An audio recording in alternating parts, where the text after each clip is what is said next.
Assalamualaikum warahmatullahi wabarakatuh. Selamat siang Tribuners dimanapun Anda berada. Nah, kali ini saya sedang berada di kantor Satlantas Polres Banyuasin, tepatnya di pelayanan pembuatan SIM Satlantas Polres Banyuasin. Nah, di sini di kantor Satlantas Polres Banyuasin, tepatnya di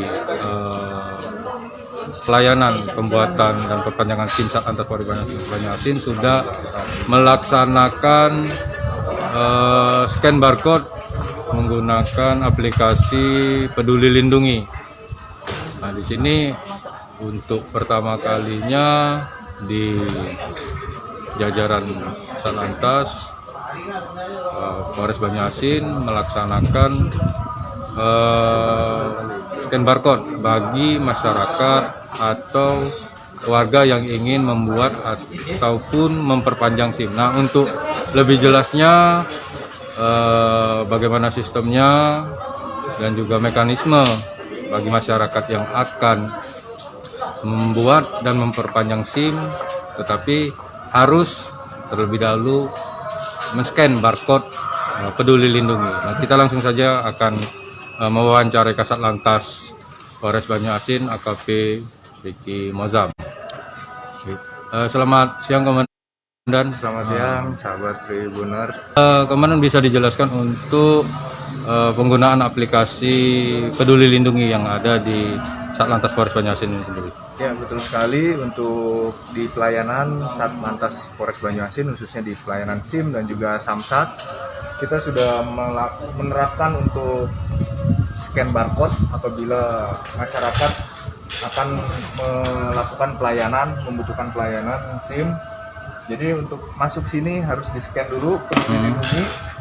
Jadinya yang mana untuk barcode ini itu menandakan apakah sudah divaksin atau belum, apakah boleh masuk atau tidak sesuai dengan protokol COVID.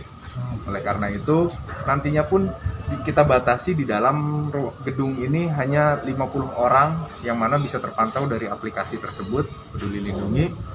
Setiap masyarakat yang masuk wajib check-in, dan yang ketika keluar wajib check-out. Jadi jumlahnya yang ada di dalam bisa terpantau. Demikian. Untuk sejauh ini dari penerapan yang kita lakukan, apakah sebagian besar masyarakat yang datang ke sini sudah melakukan vaksin dan bisa melakukan scan barcode ini, Komandan? Sejauh ini beberapa ada juga yang belum melaksanakan vaksin. Oleh karena itu kita lakukan vaksinasi di tempat ataupun di area Polres ada vaksinasi. Jadi jangan takut masyarakat yang misalnya belum vaksin, bisa silahkan tetap datang, kita vaksinasi dulu. Setelah itu baru setelah diinput akan tampil di aplikasi Peduli Lindungi.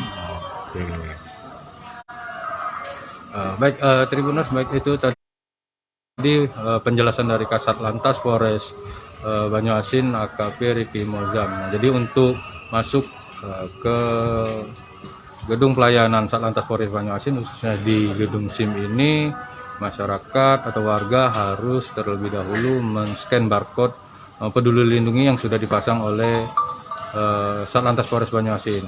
Dari Polres Banyuasin, Muhammad Ardiansa melaporkan. Jangan lupa subscribe, share, komen, dan like ya.